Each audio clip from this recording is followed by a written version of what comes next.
Morning. Ngayon to. Mayroong hapon sa Pilipinas. Natakaroon din sa atubangan aning Red Sea. Atong sulayan o anha. Kaysa una, sa Bible lagi na ko mabasa about sa Red Sea, daghan og mga panghitabo kabahay na ning Red Sea, labi na sa mga panahon sa mga Israelites sa una. So akong sulayan og adto sa baybay.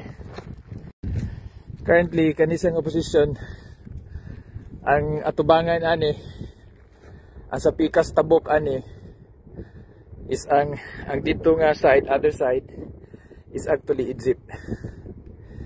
So dili ko sure kung asa gyud ang exact location nga nitabok ang ni-cross ang mga Israelites sa una. So finally naanagid ko din sa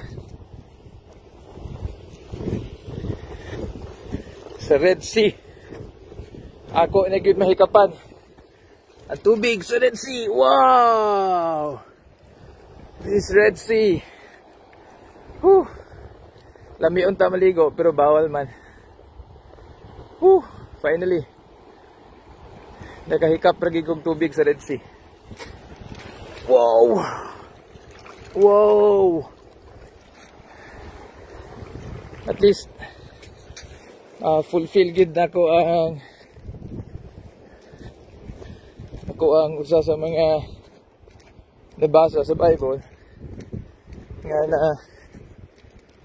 ang hikapan na ginako ang tubig sa Red Sea. Thank you Lord. No, it's a rare opportunity nga maka-anhi din so thankful. Last week nihikap ra gid og dagat sa Red Sea. Karon tuloy-an makaligo na gyud din sa Red Sea. Ligo na gyud.